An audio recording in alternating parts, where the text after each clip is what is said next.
আসসালামু আলাইকুম। তোমাদের অ্যানিমাল ক্লাসিফিকেশনের মধ্যে যে ফাইলামগুলো তোমাদের সিলেবাসে আছে তার মধ্যে আমরা পড়েছি প্রোটোজোয়া, পরিফেরা। আজকে আমরা পড়বো নেক্সট যে ফাইলাম নিডারিয়া।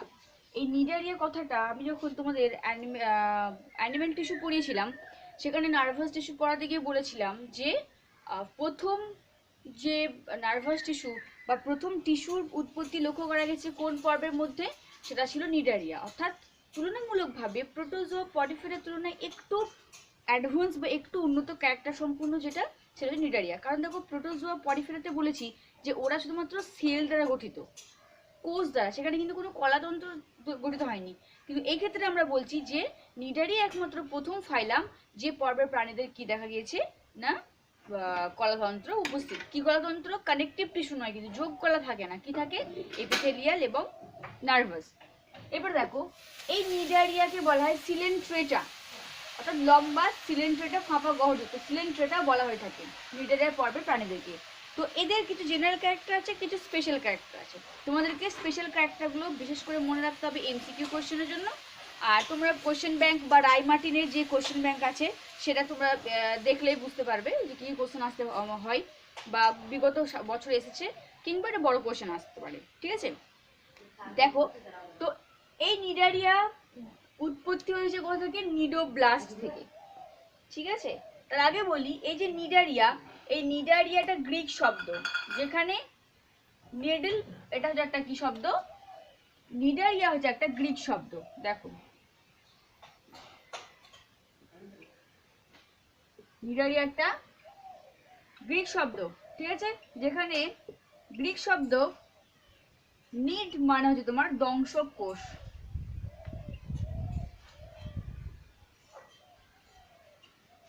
দংশক কোষ। তো মনে রাখবে নিডারিয়া গ্রিক শব্দ নিড থেকে, মানে নিড মানে দংশক কোষ থেকে হয়েছে। এবার এই যে নিডারিয়া পর্বটার নামকরণ কেন হয়েছে না, এই পর্বের একটু পরেই দেখাবো যে দেহের দুটি স্তর থাকে, একটোডার্ম এন্ডোডার্ম। তো সেই একটোডার্মের মধ্যে যে লেয়ার থাকে তাকে বলা হচ্ছে নিডোব্লাস্ট। ঠিক আছে, একটু পরে দেখাবো যে এই নিডারিয়া পর্বের প্রাণী হচ্ছে ডিপ্লোব্লাস্টিক, মানে যাদের দেহে দুটি স্তর থাকে, একটা একটো বাইরে থেকে একটা এন্ডো। তো সেই বাইরে থেকে একটোডার্মে কি থাকে না এক ধরনের দংশক কোষ। দংশক কোষ মানে যার সাহায্যে তারা কি করতে পারে, কোনো খাবার কোনো খাদ্য পার্টিকেলসকে তারা দংশন করতে পারে, মানে তাকে কামড় বসাতে পারে, সেটাকে ভিতর দিকে নিতে পারে, সে ধরনের কিছু কোষ দেখা যায়। যে কোষটার নাম কি? নিডোব্লাস্ট। তো সেই একটোডার্মের মধ্যে নিডোব্লাস্ট নামক দংশ কোষ থাকে। এই দংশ কোষে মানে এরকম ধরনের একটা স্ট্রাকচার, সেখানে এই যে কোষ নিডোব্লাস্ট, এই নিডোব্লাস্ট কোষের মধ্যে নিমাটোসিস নামক এক ধরনের কোষীয় অঙ্গাণু বর্তমান থাকে। তাহলে কি বললাম যে নিডোব্লাস্ট নামক দংশ কোষের মধ্যে নিমাটোসিস্ট নামক এক প্রকার অঙ্গাণু থাকে, যার থেকে নিডারিয়া নামকরণটা হয়েছে। এর মধ্যে কি থাকে?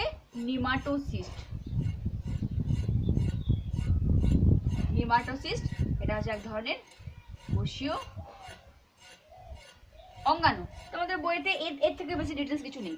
তাহলে নিডারিয়া উৎপত্তি হয়েছে নিডোব্লাস্ট থেকে। তাহলে এটা একটা কোশ্চেন আসতে পারে যে নিডোব্লাস্ট কাদের দেখা যায়, প্রোটোজোয়া, পরিফেরা, নিডারিয়া না টিনোফেরা? তখন কি বলবে? নিডারিয়ার ক্ষেত্রে এই নিডোব্লাস্ট একটা কি দংশক কোষ যার সাহায্যে কি করতে পারে, খাবারকে সে গ্রহণ করতে পারে। আর এই নিডোব্লাস্ট থেকে মধ্যে নিডোব্লাস্ট কোষের মধ্যে এক ধরনের কোষীয় অঙ্গাণু থাকে, সেলের মধ্যে তো কোষীয় অঙ্গাণু থাকবেই, যে কোষীয় অঙ্গাণুর নাম নিমাটোসিস, যেটা কি করছে না, যেটা নিমাটোসিস যে কোষীয় অঙ্গাণু সেখান থেকে নামকরণ হয়েছে নিডারিয়া। এবারে দেখো এদের ফিচার্স বা বৈশিষ্ট্যগুলো কি।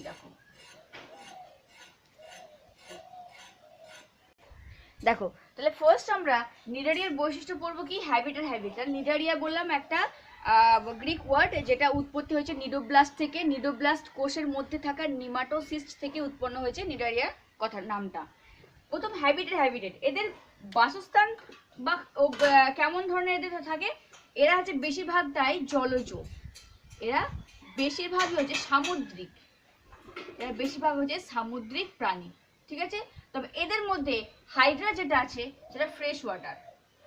হাইড্রা হচ্ছে ফ্রেশ ওয়াটার অ্যানিমেল। তাহলে ফার্স্ট ক্যারেক্টার হচ্ছে কি না, নিডারিয়া পর্বের সমস্ত প্রাণী সামুদ্রিক প্রাণী, সমুদ্র জলে বসবাস করে, বাট হাইড্রা একমাত্র ব্যতিক্রম যারা কি করছে ফ্রেশ ওয়াটারে বসবাস করে।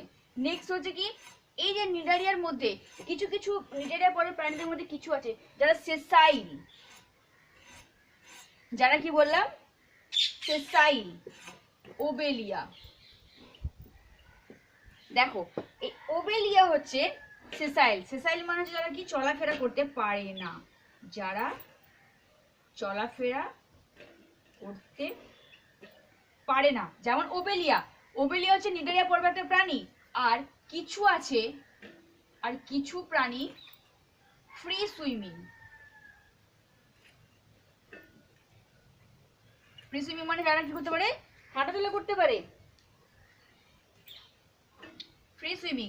তাহলে দেখো সেকেন্ড বৈশিষ্ট্য বললাম যে কিছু আবার নিডারিয়ার পর্বের মধ্যে ম্যাক্সিমামটা জলজ, তাদের বাসস্থান।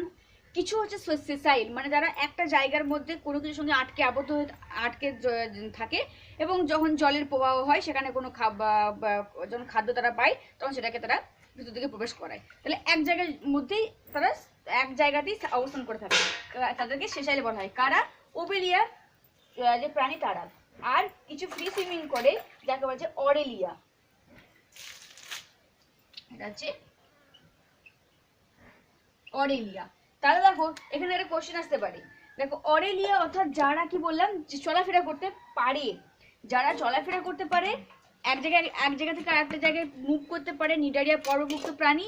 কিছু প্রাণী আছে যাদেরকে বলা যায় সেসাইল, আর কিছু প্রাণী আছে যাদের বলে ফ্রি সুইমিং করতে পারে।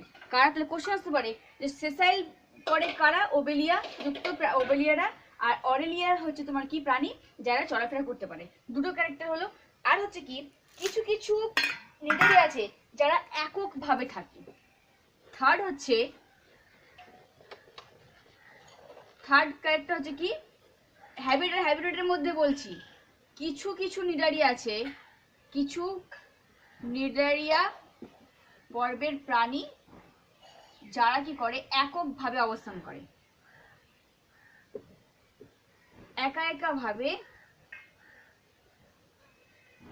অবস্থান করে। যেমন হাইড্রা এককভাবে থাকে। এটা কিন্তু অনেকগুলো হাইড্রা এসে এক জায়গায় দলবদ্ধ বা কলোনিয়াল ফর্মে থাকে না। আর কিছু কিছু নিডারিয়া পর্বভুক্ত প্রাণী আছে যারা কিন্তু কলোনিয়াল ফর্মে থাকে, আর কিছু কলোনিয়াল ভাবে মানে এক জায়গায় দলবদ্ধ ভাবে অবস্থান করে। ঠিক আছে? তাহলে এই কলোনিয়াল ফর্মে যে থাকে তাকে বলছে ফাইসেলিয়া। তাদেরকে বলা হচ্ছে ফাইসেলিয়া। তাহলে দেখো মাইন্ডেড মনে রেখো। তাহলে কিছু কিছু আছে নিডারিয়া পর্বভুক্ত প্রাণী যারা হচ্ছে একা একা ভাবে অবস্থান করে, তাকে হচ্ছে হাইড্রা। আর কিছু কলোনিয়াল ভাবে অবস্থান করছে যেমন ফাইসেলিয়া। এই হাইড্রা, ফাইসেলিয়া এরা হচ্ছে নিডারিয়া পর্বভুক্ত প্রাণী। তাহলে ফার্স্ট আমরা ক্যারেক্টার বললাম হ্যাবিটেট, যেখানে ম্যাক্সিমামটাই মেরিন, বাট কিছু আছে যারা ফ্রেশ ওয়াটারে বাস করে যেমন হাইড্রা। আচ্ছা, আর ওকে বললাম যে এরা এককভাবে অবস্থান করে হাইড্রা। আবার কিছু কিছু নিডারিয়া পর্বভুক্ত প্রাণী ফাইসেলিয়া যেমন যারা একসঙ্গে অনেকগুলো দলবদ্ধ হয়ে কলোনি আকারে বসবাস করে। আর বললাম কিছু কিছু হাইড্রা আছে যারা সেসাইল মানে চলাফেরা করতে পারে না। আর কিছু কিছু নিডারিয়া পর্বভুক্ত প্রাণী আছে যারা ফ্রি সুইমিং মানে মুভ করতে সক্ষম। দেখো নেক্সট ক্যারেক্টার হচ্ছে বডি সিমেট্রি। এদের বডি সিমেট্রি নিডারিয়া পর্বভুক্ত প্রাণীদের ক্ষেত্রে কেমন দেখা যায়? দেখো আমরা এর আগে পড়লাম পরিফেরা, যাদের কিন্তু তেমন কোনো অ্যাডভান্স ক্যারেক্টার পেলাম না, কিন্তু আমরা এখন দেখো এখন আমরা নিডারিয়া পড়ছি, সেটা কিন্তু একটু তার থেকে একটু অ্যাডভান্স ক্যারেক্টার সম্পূর্ণ, কারণ তফাৎটাই দেখলে বুঝতে পারবে। এদের বডি সিমেট্রি হচ্ছে রেডিয়াল সিমেট্রি দেখা যায়, অর্থাৎ এরা অরীয় ভাবে প্রতিসম। এটা হচ্ছে কি রেডিয়ালি সিমেট্রিক্যাল। এটা হচ্ছে অরীয় প্রতিসম। এই রেডিয়ালি সিমেট্রিক আগের দিন কি বলেছিলাম? রেডিয়ালি সিমেট্রি হচ্ছে বলেছিলাম যে কোন প্রাণীর দেহতলকে যদি তাদের রেডিয়াস মানে সেন্টার, এই রেডিয়াস বরাবর ব্যাসার্ধ বরাবর যে কোনো তলে ভাগ করলে যে ইকুয়াল যে অংশটা পাবো তাকে বলা হচ্ছে রেডিয়ালি সিমেট্রি বা অরীয় প্রতিসম। তাহলে এই নিডারিয়া পর্বভুক্ত প্রাণীদের দেহে সিমেট্রি কেমন দেখা যায়? দেখো স্পঞ্জ পরিফেরার ক্ষেত্রে আমরা দেখেছিলাম যে এদের কিন্তু অ্যাসিমেট্রিক্যাল বডি, কারণ এদের দেহের কিন্তু নির্দিষ্ট কোনো শেপে কাটলে বা যে কোনো তলে কাটলে দুটো ইকুয়াল হাফ পাচ্ছি না। তাহলে ডিফারেন্স বুঝতে পারছো? তাহলে ওটা হয়েছিল অ্যাসিমেট্রিক্যাল, আর এখন আমরা দেখছি সিমেট্রিক্যাল। কিন্তু সেটা কি সিমেট্রিক্যাল? রেডিয়ালি সিমেট্রিক্যাল, মানে অরীয়ভাবে প্রতিসম, যার এই নিডারিয়া পরভুক্ত প্রাণীদের দেহের রেডিয়াস বরাবর যদি আমরা ডিভাইড করি, ভাগ করি, তাহলে ডিভাইডেড করলে দেখা যাবে কি দেহের রেডিয়াস বরাবর যে কোনো প্ল্যানে আমরা ভাগ করতে পারি, সমান দুটি অংশ পেয়ে থাকবো, তখন তাকে বলা হচ্ছে রেডিয়ালি সিমেট্রি। এটা লক্ষ্য করা যায় কাদের? নিডারিয়া পরভুক্ত প্রাণীদের। এছাড়াও আর যেটা দেখা যায় বাইরেডিয়াল সিমেট্রি। বাইরেডিয়াল সিমেট্রি দেখা যায়। এটা কি না, প্রাণীর দেহতলকে শুধুমাত্র দুটি তলে ভাগ করলে, কেন্দ্রীয় অক্ষ বরাবর যে কোনো দুটি তলে যদি ভাগ করা হয় তাহলে ইকুয়াল বা সমান যে অংশ পাচ্ছি তখন তাকে বলা হচ্ছে বাইরেডিয়াল সিমেট্রি। তাহলে এই বাইরেডিয়াল সিমেট্রি এবং রেডিয়াল সিমেট্রি কাদের লক্ষ্য করা যায়? নিডারিয়া পরভুক্ত প্রাণীদের ক্ষেত্রে। দেখো এখানে একটা স্পেশাল ক্যারেক্টার আছে, স্পেশাল ক্যারেক্টার যেটা থেকে এমসিকিউ কোশ্চেনের সম্ভাবনা বেশি। দেখো টিস্যু লেভেল অফ অর্গানাইজেশন, অর্থাৎ নিডারিয়া পরভুক্ত প্রাণীদের ক্ষেত্রে টিস্যু লেভেলের কি ফাংশন, কি গঠন দেখা যায়, ভিত্তি। তো এতদিন পড়েছি বা এর আগে পড়লাম আমরা শুধুমাত্র সেল দ্বারা গঠিত। এই ফার্স্ট যে ফাইলাম যার মধ্যে প্রথম কলাতন্ত্র লক্ষ্য করা গেছে, তাহলে টিস্যু লেভেল অফ অর্গানাইজেশন হচ্ছে প্রথম পর্ব যার মধ্যে কলাতন্ত্র উপস্থিত। এটা আমি অ্যানিমেল টিস্যু পড়াতে গিয়ে বলেছিলাম। তবে কিন্তু এখানে কি থাকে না, কানেকটিভ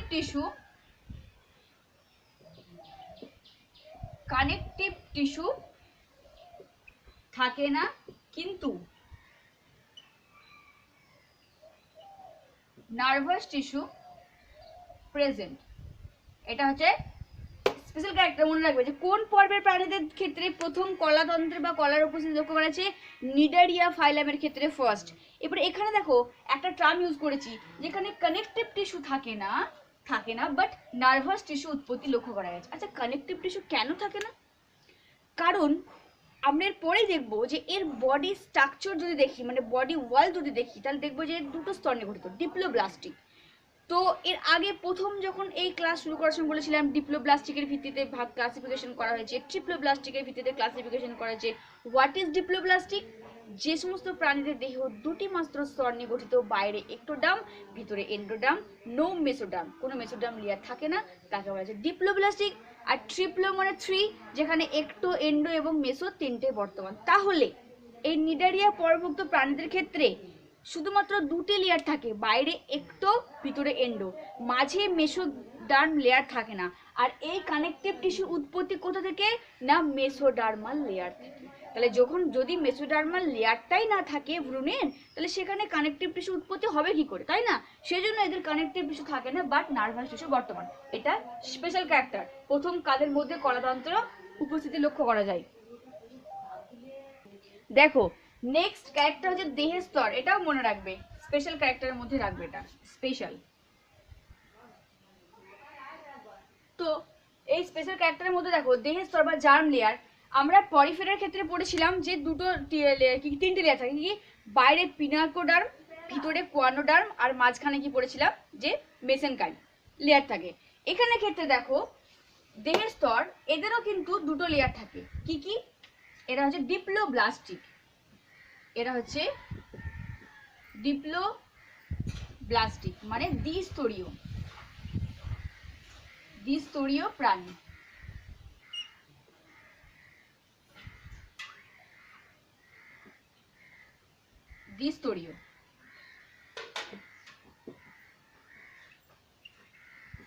দ্বিস্তরীয় প্রাণী অর্থাৎ এদের কি হচ্ছে, দেহের দুটো লেয়ার দেখা যায়। একটা হচ্ছে বাইরের দিকে, বাইরের এক্টোডার্ম ও মাঝে এন্ডোডার্ম, এবং ভিতরে এন্ডোডার্ম, ভিতরে কি থাকে? এন্ডোডার্ম। এবং এই একটো এন্ডোর মাঝখানে একটা জেলির মতো একটা লেয়ার থাকে, জেলির মতো স্তর দেখা যায়, যাকে বলে মেসোগ্লিয়া। যাকে কি বলা হচ্ছে? মেসোগ্লিয়া। এটা মনে রেখো, মেসোগ্লিয়া। তাহলে মেসোগ্লিয়া কোন পর্বের প্রাণীদের ক্ষেত্রে দেখা যায়? নিডারিয়ার ক্ষেত্রে বাইরের দিকে এক্টোডার্ম, ভিতরের দিকে এন্ডোডার্ম, তার জন্য ডিপ্লোপ্লাস্টিক বলা হয়েছে, আর মাঝখানে থাকে জেলির মতো অংশ যাকে বলা হচ্ছে মেসোগ্লিয়া। কাদের দেখা যায়? নিডারিয়া পর্বের প্রাণীদের ক্ষেত্রে দেহস্তর বা জার্ম লেয়ারের গঠন। Special character. আচ্ছা, একটু আগে যে পয়েন্টটা বললাম সেখানে শুধু এটাই লিখবে যে দেহ দুটি স্তর নিয়ে গঠিত, একটা বাইরের দিকে এক্টোডার্ম, ভিতর দিকে মেসোডার্ম। এখন বাইরের দিকে এক্টোডার্ম আর ভিতরের দিকে, বাইরের দিকে এক্টোডার্ম আর ভিতরের দিকে হচ্ছে তোমার এন্ডোডার্ম, এই দুটো স্তর নিয়ে গঠিত। জাস্ট এটা মনে রাখবে। আর এখানে যেটা পড়ছি বডি ওয়াল, 5 নম্বর ক্যারেক্টার, স্পেশাল ক্যারেক্টার বা দেহ প্রাচীর। এই যে নিউটেরিয়া পর্বের প্রাণীদের 3 ধরনের দেহ প্রাচীর দেখা যায়। তো ট্রিনোফোরার ক্ষেত্রে দেখেছিলাম পিনাকোডার্ম, কোয়ানোডার্ম, তাই তো? আর এক্ষেত্রে আমরা কি ধরবো? যে আউটার লেয়ার, এদের দেহের বাইরের দিকে যে লেয়ার, সে আউটার লেয়ারকে বলা হয় এপিডার্মিস। ঠিক আছে? আউটার লেয়ার নাম কি? Epidermis. Epidermis. Inner layer gastrodermis. Gastrodermis. ঠিক আছে? আর মাঝের যে স্তর, একটু পরে ছবি এঁকে দেখাচ্ছি, আর মাঝের যে জেলির মতো লেয়ার যাকে বলা হচ্ছে মেসোগ্লিয়া। ওখানে যে পয়েন্টটা লিখেছিলাম ওটা চেঞ্জ করে নিও, ওটা এখানে লিখবে। ওকে? যে বডি ওয়ালের ক্ষেত্রে ওটা বলেছিলাম দুটি জার্ম লেয়ার, দুটি স্তর থেকে দুটি স্তর নিয়ে গঠিত, এক্টোডার্ম, এন্ডোডার্ম। জার্ম লেয়ার ভ্রূণতত্ত্ব, যেখান থেকে অন্যান্য অঙ্গ উৎপন্ন হয়েছে। আর বডি ওয়াল, দেহ যে প্রাচীর, সেটা 3টে লেয়ার দিয়ে গঠিত। একটা বাইরের দিকে এপিডার্মিস, যেটা আমরা ট্রিনোফোরার ক্ষেত্রে কি পড়েছিলাম যে পিনাকোডার্ম। ইনার লেয়ার নিডারিয়ার ক্ষেত্রে গ্যাস্ট্রোডার্মিস, ওখানে পড়েছিলাম কোয়ানোডার্ম। আর এই যে আউটার ইনার লেয়ার, মাঝখানে যে জেলির মতো পদার্থ থাকে যাকে বলা হচ্ছে মেসোগ্লিয়া। এই যে 3টে লেয়ার, এই লেয়ার দিয়ে গঠিত হচ্ছে কি না নিডারিয়ার দেহ। ঠিক আছে? এবারে এই দেখো গ্যাস্ট্রোডার্ম, দেখো দেখো যদি আমরা হাইড্রার যদি লম্বচ্ছেদ করি নিডারিয়া পরের প্রাণী, তার দেহের স্ট্রাকচার কেমন দেখতে পাবো? একটু আগেই বললাম, স্পেশাল ক্যারেক্টার মনে রাখবে। গ্যাস্ট্রোডার্মিস কাদের লক্ষ্য করা যায়? নিডারিয়া পরের প্রাণীদের। তাহলে বডি যে লেয়ার 3টে বললাম, বাইরের দিকে বলেছিলাম দেখো এপিডার্মিস লেয়ার, এই যে এই বাইরে যে লেয়ার সেটা হচ্ছে এপিডার্মিস লেয়ার। ভিতরের দিকে লেয়ারকে বলেছিলাম দেখো এই যে স্তর দেখতে পাচ্ছ, এই ভিতরের স্তরটাকে বলা হয় গ্যাস্ট্রোডার্মিস লেয়ার। আর মাঝখানে এপিডার্মিস এবং গ্যাস্ট্রোডার্মিস লেয়ারের মধ্যবর্তী অঞ্চলে জেলির মতো যে অংশ থাকে লেয়ার বর্তমান, যাকে বলা হচ্ছে কি না মেসোগ্লিয়া। এখানে জেলির মতো যে লেয়ার থাকে তাকে বলে মেসোগ্লিয়া। এই মেসোগ্লিয়ার মধ্যে কি বর্তমান হচ্ছে না নার্ভ যে কোষ, এই দেখো এগুলো নার্ভ কোষগুলো বর্তমান। আর কি থাকে? ফ্লাজেলা যুক্ত থাকে, মুভমেন্টে সাহায্য করে, এগিয়ে যেতে সাহায্য করে, জলের প্রবাহ সৃষ্টি করতে সাহায্য করা হচ্ছে ফ্লাজেলা বর্তমান। আর কি থাকে? এই যে গ্যাস্ট্রোডার্মিসের সঙ্গে যে সেন্সারি সেল থাকে, যেহেতু নার্ভাস টিস্যু বর্তমান, নার্ভ কলা বর্তমান, সেহেতু সেন্সারি সেল তো থাকবেই। আর কি থাকে? এই যে সেন্সারি সেল বর্তমান থাকে, আর নিমাটোব্লাস্ট কোষ বর্তমান থাকে। আর এখানে এপিডার্মিসে কিছু এপিডার্মিস মানে একদম বাইরের স্তর, তাহলে সেখানে এপিথেলীয় মাসকুলার কিছু কোষ বর্তমান থাকে। এটা হচ্ছে খাতাতে আমি ড্র করে রাখবে। যদি পরীক্ষায় আসে যে বডি লেয়ার মানে যদি বর্ণনা দাও তোমরা, তো এটা দিয়ে দিতে পারো। জাস্ট এই 3টে স্তর দেখাতে পারো যে এটা গ্যাস্ট্রোডার্মিস, এটা মেসোগ্লিয়া, আর এটা এপিডার্মিস নিয়ে গঠিত হচ্ছে নিডারিয়ার বডি ওয়াল। দেখো বডি প্ল্যান, এদের দেহের শেপ বা আকৃতি কেমন হয়ে থাকে? দেহের আকৃতি। এখানে একটা স্পেশাল ক্যারেক্টার আছে, মনে রাখবে যে গ্যাস্ট্রোভাস্কুলার ক্যাভিটি কাদের লক্ষ্য করা যায়? এটা একটা ইম্পর্টেন্ট কোয়েশ্চেন আসে যে গ্যাস্ট্রোভাস্কুলার ক্যাভিটি কি বা কাদের কোন পর্বের প্রাণীদের লক্ষ্য করা যায়? প্রোটোজোয়া, পরিফেরা, নিডারিয়া, টিনোফেরা কি বলবে? যে নিডারিয়া পর্বত প্রাণীদের লক্ষ্য করা যায়। তাহলে এটা একটা স্পেশাল ক্যারেক্টার হচ্ছে যে দেহের অভ্যন্তরে একটা কেন্দ্রীয় গহ্বর বর্তমান, যাকে বলে সিলেন্টেরন। और সিলেন্টেরন আর নাম হচ্ছে কি গ্যাস্ট্রোভাস্কুলার ক্যাভিটি।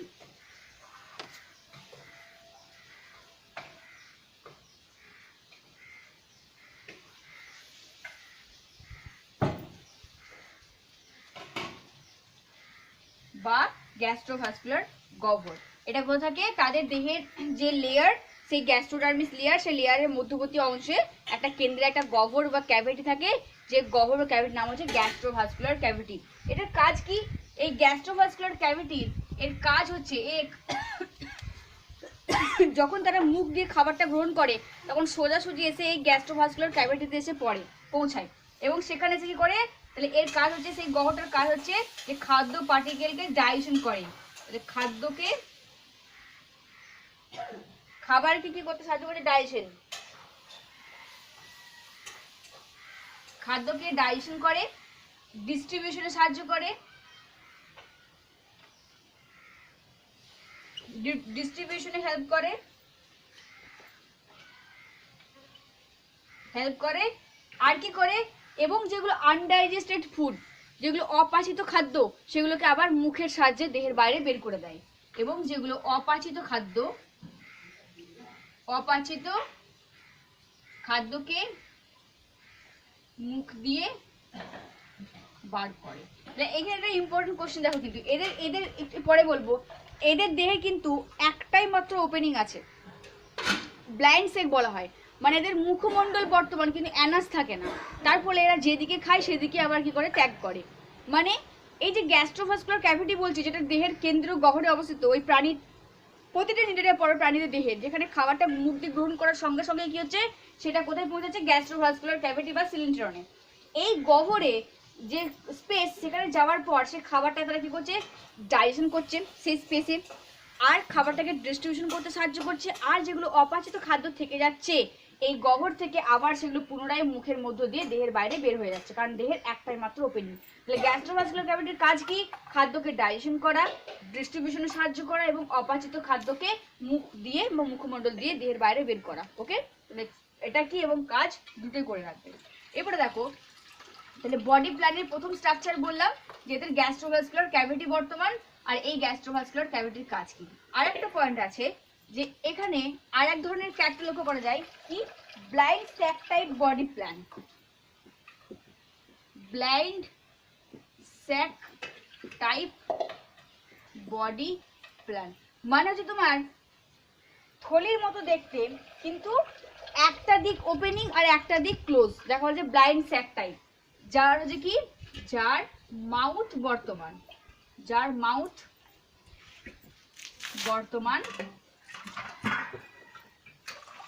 কিন্তু কি থাকে না, অ্যানাস থাকে না। তাহলে নিডারিয়া পরবর্তী প্রাণীদের দেহে মাউথ বর্তমান কিন্তু অ্যানাস নেই, তাহলে ওরা যেদিকে খায়, ধরো হাইড্রা,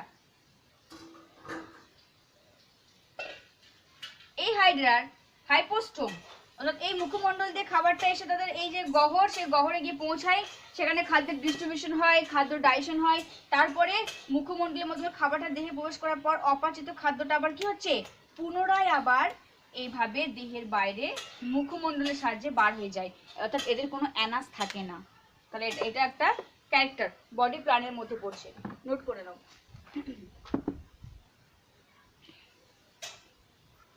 অর্থাৎ এদের মানে বিশেষ করে কোনো যন্ত্র বা কোনো কলাতন্ত্র ইত্যাদি বা দেহের কোনো সিস্টেম গঠিত না হওয়ার জন্য এদের দেহের মুখছিদ্রটাই দুটোরও কাজ করে, মুখছিদ্র এবং পায়ছিদ্র রূপে কাজ করে থাকে।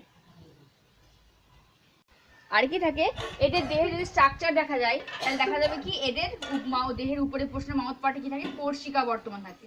তাহলে এটা একটা ক্যারেক্টার বডি প্ল্যানের মধ্যে দেহের কোর্সিকা থাকে। আর হাইপোস্টোম হচ্ছে এইগুলো, অর্থাৎ যে ক্যারেক্টার হাইপোস্টোম মানে যেখানে শুধুমাত্র ওপেনিং, যে ওপেনিং এর সাহায্যে খাবারটা গ্রহণ করছে, মাউথটাকে বলা হচ্ছে হাইপোস্টোম, যেখানে মাউথ এবং অ্যানাস দুটোই কাজ করছে। ঠিক আছে, তাহলে এদের blind sac type body plan, আর কি থাকে, কোর্সিকা থাকে।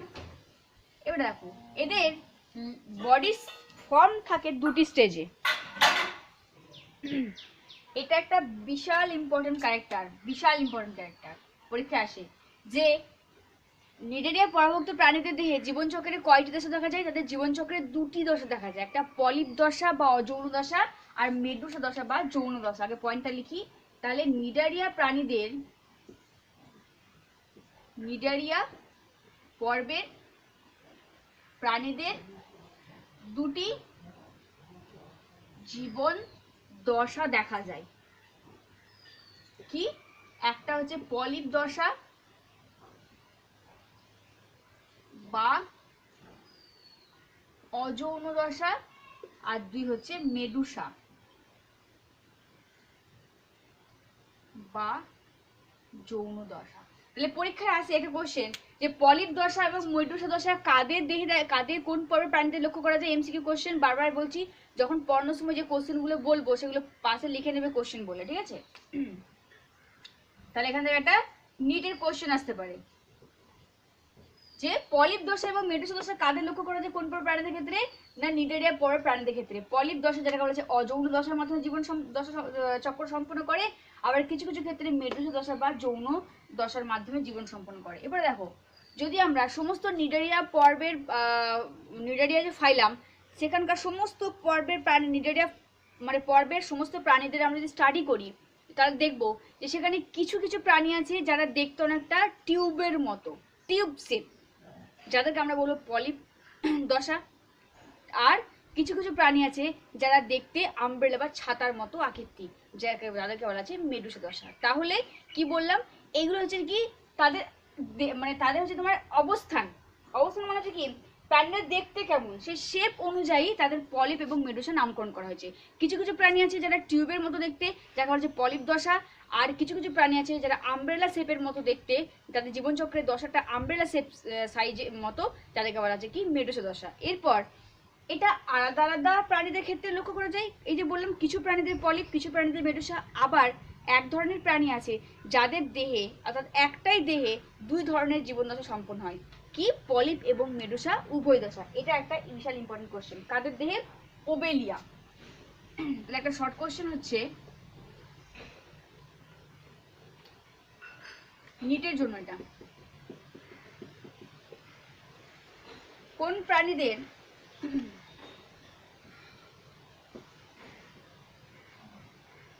কোন প্রাণীর দেহে পলিপ বা অযৌন দশা এবং মেডুসা বা যৌন দশা দেখা যায়। ঠিক আছে, এটা কোশ্চেন নিটের যে কোন প্রাণীর দেহে পলিপ দশা এবং মেডুসা দশা একসঙ্গে দেখা যায়, কি হবে, ওবেলিয়া। অযৌন দশা দেখা যায়, দশা একসঙ্গে দেখা যায়, একসঙ্গে দেখা যায়। তাহলে এটা হচ্ছে স্পেশাল ক্যারেক্টার যে কাদের দেহে পলিপ এবং মেডুলা একসঙ্গে দেখা যায়, ওবেলিয়া। মনে রাখবে, খুবই ইম্পর্টেন্ট। ওবেলিয়ার ক্ষেত্রে কি হচ্ছে না এই পলিপ দশা বা অযৌন এবং মেডুসা দশা বা যৌন দশাটা উভয়ই একসঙ্গে লক্ষ্য করা যায়। তাহলে পলিপ দশা বললাম কিছু কিছু নিউট্রিয়েন্ট প্রাণী যা দেখতে টিউব শেপ, যাকে বলছে পলিপ দশার মধ্যে জীবন সম্পন্ন করে, মানে টিউব শেপের আকৃতির মধ্যে দিয়ে জীবন সম্পন্ন করে। আর কারো কারো ক্ষেত্রে আমব্রেলা শেপের আকৃতি বা মেডুসা দশার মধ্যে দিয়ে জীবন সম্পন্ন করে। কিন্তু একমাত্র ওবেলিয়ার আছে যার দেহে কিন্তু পলিপ মেডুসা দুটো দশা একসঙ্গে দেখা যায় তার জীবনকালে। যেমন দেখো দেখো খুব সুন্দর একটা ডায়াগ্রাম যেখানে পলিপ দশা দেখানো হয়েছে। তাহলে পলিপ দশার ক্ষেত্রে কি বললাম, কিছু কিছু নিউট্রিয়েন্ট পরভুক্ত প্রাণীদের ক্ষেত্রে যাদের দেহটা দেখতে স্টক মানে পাইপের মতো দেখতে হয়, এই ধরনের শেপ আকৃতি নিয়ে তাদের বেঁচে থাকার জন্যই যার নাম দেওয়া হয়েছে পলিপ দশা বা অযৌন দশা। ওকে, যেখানে কি কি দেখানো হয়েছে দেখো, মাউথ পোর্ট আর অ্যানাস হচ্ছে একই ওপেনিং, কারণ এদের স্পেশাল করে আলাদা করে কোনো অর্গান থাকে না, মাউথ বা অ্যানাস আলাদা নয়। তাহলে মাউথ আর অ্যানাস একটা জায়গায়, অর্থাৎ মাউথের মধ্যে দিয়ে খাবার এন্টার করে, আবার সেখান থেকে গ্যাস্ট্রোভাস্কুলার ক্যাভিটি থেকে সেখান থেকে খাবারটা আবার মাউথের মধ্য দিয়ে দেহের বাইরে বের হয়ে যায়, কারণ এদের অ্যানাস নেই। মুখমণ্ডলের মধ্যে কোষিকা বর্তমান, যার সাথে খাবারকে ধরতে সাহায্য করে। এই দেখো ভিতরের যে গহ্বরটা দেখানো হয়েছে, এই গহ্বরটা হচ্ছে গ্যাস্ট্রোভাস্কুলার ক্যাভিটি, যার মাধ্যমে কি বললাম খাবার পার্টিকেলস গুলো এন্টার করে, এখানের মধ্যে ডাইজেশন হয়, ডিস্ট্রিবিউশন হয়, আর অপাচ্য খাদ্যটা আবার এর মধ্যে দিয়ে বেরিয়ে হয়ে যায়। আর কি বললাম, এর দেহের লেয়ার কয়টা, 3টে। বাইরের দিকে দেখো দেখানো হয়েছে সুন্দরভাবে এপিডার্মিস, ইনার ভিতরের সাইডে গ্যাস্ট্রোডার্মিস লেয়ার, আর মাঝখানে যে জেলির মতো অংশ যাকে বলা হচ্ছে মেসোগ্লিয়া। তাহলে এই হচ্ছে কিছু কিছু প্রাণী যারা এই শেপ আকৃতি নিয়ে বসবাস করে, যাকে বলা হচ্ছে পলিপ দশা। আর কিছু বললাম কি যে মেডুসা দশায় অবস্থান করে। দেখো এখানে বোর্ডটা ছোট বলে লেখাগুলো পরিষ্কার হয়নি, তবু বলে দিচ্ছি, তোমরা লিখে নেবে, জিজ্ঞাসা করার দরকার নেই গ্রুপে। পলিপ দশার মেডুসা দশাকে পাশাপাশি রেখে দেখিয়েছি। দেখো একটা লক্ষ্য করো, এই পলিপ দশাকে যদি উল্টে দেওয়া হয় তাহলে দেখো পলিপকে উল্টে দিলে কি হচ্ছে, এই কোর্সিকাগুলো দেখো নিচের দিকে চলে আসছে আর এই পার্টটা উপর দিকে আসছে, তাহলে দেখে মনে হচ্ছে জানো যে পলিপ দশাকে উল্টালে যেটা হয় আমব্রেলা শেপ, সেটা হচ্ছে তোমার মেডুসা দশা, তাই না? দেখে সেটাই মনে হচ্ছে। তাহলে উল্টালে নিচের দিকে পলিপ দশার কোর্সিকাগুলো উপর দিকে ছিল আর এক্ষেত্রে হচ্ছে নিচের দিকে চলে আসছে। পলিপকে উল্টালে যে শেপ আকৃতি নেয় তাকে বলা হচ্ছে মেডুসা দশা। তাহলে কিছু কিছু প্রাণীদের ক্ষেত্রে তোমরা বইয়ের ডায়াগ্রাম লক্ষ্য করবে যে তারা এইরকম আমব্রেলা শেপ নিয়ে অবস্থান করে আছে, যাদেরকে বলা হচ্ছে মেডুসা দশা। অর্থাৎ জীবনচক্রে তারা এই দশার মধ্য দিয়ে বেঁচে থাকে, মানে আমব্রেলা শেপ আকৃতি নিয়ে। এদের ক্ষেত্রে এদের একই স্ট্রাকচার দেখো, এই যে ভিতরের গহ্বর সেটা হচ্ছে তোমার দুটোর ক্ষেত্রে একই কি না গ্যাস্ট্রোভাস্কুলার ক্যাভিটি। বাইরের যে লেয়ার বলে দিচ্ছি লিখে নেবে কারণ বোর্ড ছোট। বাইরের লেয়ার হচ্ছে দুটোর ক্ষেত্রে কি এপিডার্মিস, ভিতরের দিকে যে লেয়ার সেটা হচ্ছে গ্যাস্ট্রোডার্মিস, মাঝের যে ইয়ে সেটা হচ্ছে তোমার কি মেসোগ্লিয়া, আর এই যে মাউথ পার্ট, আর দুটো লেয়ারের মাঝখানে জেলির মতো অংশ দেখা হচ্ছে মেসোগ্লিয়া। দেখো এর কোর্সিকা, এটা এরও বর্তমান সামনের দিকে, উল্টালে এর নিচের পোর্শনে কোর্সিকা বর্তমান, আর মাউথ পার্ট ওপেনিং। ডায়াগ্রামগুলো অত পরীক্ষাতে আসবে না, এগুলো বোঝানোর জন্য দেখালাম যে তোমাদের বইতে জাস্ট বলে দিয়েছে যে পলিপ আর মেডুসা দশা দেখা যায়, এর থেকে বেশি কিছু বলেনি। তো সেটাকে একটু দেখানোর চেষ্টা করলাম, তোমরা এমনি জাস্ট দেখে রাখবে, এঁকে রাখতে পারো ইচ্ছা হলে, কিন্তু এই পজিশনগুলো মনে রাখবে যে কোনটা গ্যাস্ট্রোডার্মিস, মানে চোখে ভাববে কোনটা এপিডার্মিস, কোনটা গ্যাস্ট্রোডার্মিস, মেসোগ্লিয়া, এটা একটু মনে রাখবে। তেমন ছবিটা মানে ইম্পর্টেন্ট অতটা নয়। হ্যাঁ, তোমাদের বোর্ডে হয়তো আসবে না, কিন্তু দেখা গেল নিটে আবার কোশ্চেন হতে পারে যে ডায়াগ্রামটা দিয়ে দিল, দিয়ে বললো এটা কোন দশা, পলিপ না মেডুসা। সেই ক্ষেত্রে কিন্তু নিটের ক্ষেত্রে কিন্তু ডায়াগ্রামটা আবার প্রয়োজন। আর নিটের ক্ষেত্রে এই যে কোশ্চেনটা বললাম যে যৌন এবং অযৌন দশা বা পলিপ আর মেডুসা বোথ একটা প্রাণীর মধ্যে দেখা যায়, সেটার নাম কি ওবেলিয়া। যার ক্ষেত্রে জীবনের কিছু স্টেজ তোমাদেরকে আমি গ্রুপে ডায়াগ্রামটা দেবো, এখানে বোর্ডে আঁকা সম্ভব নয়। সেখানে দেখবে তার জীবনচক্রের কিছু দেশ তারা পলিপের মধ্যে দিয়ে কাটানোর পর সেখান থেকে তারা মেডুসার ফর্ম করে তারপর তারা মেডুসার দশার মধ্যে দিয়ে তাদের জীবনচক্রটা সম্পূর্ণ করে থাকে।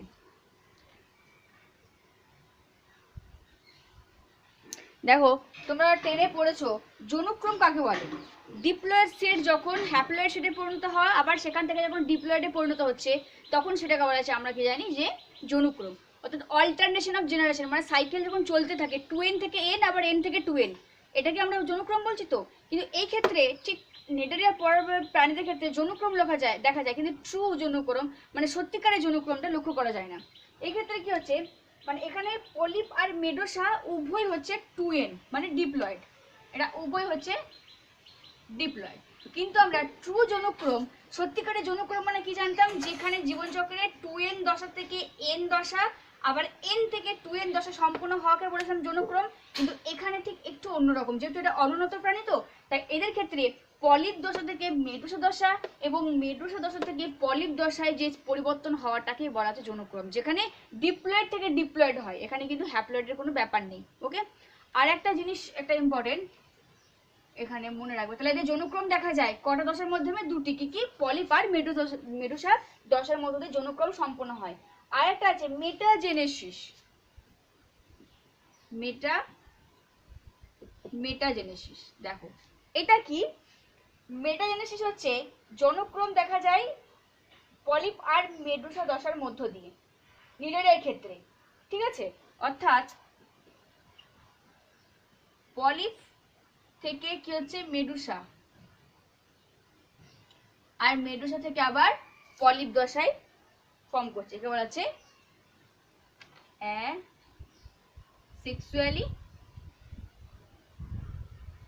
এটা হচ্ছে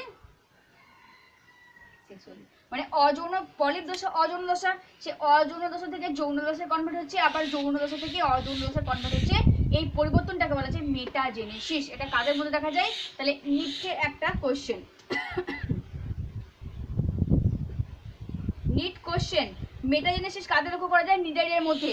মেটাজেনেসিস কাদের মধ্যে হয়ে থাকে না, দুজনের মধ্যে, একটা হচ্ছে পলিপ আর মেডুসা দশার মধ্য দিয়ে, ঠিক আছে। পলিপ দশাকে বলা আছে অযৌন দশা আর মেডুসাকে বলা আছে যৌন দশা, ঠিক আছে, এটা মাথায় রাখবে।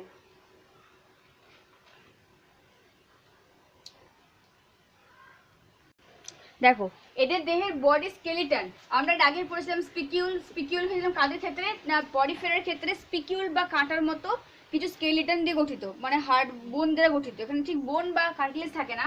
এদের দেহে বডি স্কেলিটন বা দেহ কঙ্কাল কি দ্বারা গঠিত না এদের সফট বডি, এদের বডিটা হচ্ছে সফট, তবে কিছু কিছু ক্ষেত্রে এদের দেহে কি থাকে CaCO3 ক্যালসিয়াম কার্বনেট দ্বারা গঠিত এদের দেহে দেহ লক্ষ্য করা যায়। কাদের দেখা যায়? কোরালদের ক্ষেত্রে। কোরাল, কোরাল বা প্রবাল যেটাকে বলা হয়, সেই কোরালের যে বডি, সেটা কোরাল হচ্ছে কি নিডারিয়া পরের প্রাণী, সেই কোরালের বডির বাইরের দিকে কোরাল হচ্ছে তোমার সিক্রেশন করে, কি সিক্রেশন করে? তারা এক ধরনের তরল পদার্থ সিক্রেশন করে, যেটা ক্যালসিয়াম কার্বনেট, যেটা তাদের দেহের চারিপাশে জমা করে তারা শক্ত খোলকের ন্যায় আস্তরণ তৈরি করে। কারা? কোরালরা। কি? CaCO3 তারা সিক্রেট করে এবং তাদের চারিপাশে তারা একটা আস্তরণ গঠন করে নেয়। ঠিক আছে?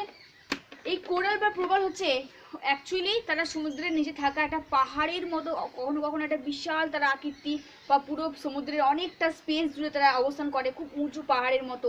তারা প্রাণীগুলো এক জায়গায় কলোনি আকারে অবস্থান করে। এই কোরালরা তারা সিক্রেশন করে CaCO3 ক্যালসিয়াম কার্বনেট, যেটা কি করে তারা সিক্রেশন করে তাদের বডির চারিপাশে ধীরে ধীরে ধীরে ধীরে জমতে জমতে এই ক্যালসিয়াম কার্বনেটের শক্ত খোলক জমতে জমতে একটা পাহাড়ের মতো জমা হয়, যাকে বলা যায় কোরাল। ওকে, এদের গ্যাস এক্সচেঞ্জ কিরকম হয়ে থাকে দেখো, এদের কিন্তু গ্যাস এক্সচেঞ্জ মানে এদের তোমার কি দেহতল, দেহ যে তল, সে দেহ তলের মধ্য দিয়ে এরা কি করে গ্যাসের এক্সচেঞ্জ করে, আদান প্রদান করে O2 CO2। স্পেশাল করে কোনো এদের কোনো রেসপিরেটরি সিস্টেম বা অর্গান এদের লক্ষ্য করা যায় না। ওকে, তাহলে এখানে কোনো স্পেশাল শ্বাসযন্ত্র দেখা যায় না। ঠিক আছে? আচ্ছা, আর হচ্ছে কি এর 10 নম্বর পয়েন্ট কি হবে? এক্সক্রিশন। এদের বজ্র পদার্থ হচ্ছে কি অ্যামোনিয়া। অ্যামোনিয়া যারা বজ্র পদার্থ রূপে নির্গত করে, দেখা গেল অ্যামোনোটেলিক প্রাণী, তাহলে এরা দেহ থেকে অ্যামোনিয়াকে বার করে বডি ওয়ালের দ্বারা, দেহ তলের দ্বারা, দেহ তলের দ্বারা। মানে এদেরও কিন্তু স্পেশাল কোনো রেচনতন্ত্র লক্ষ্য করা যায় না। ওকে, আচ্ছা, আর সার্কুলেশন,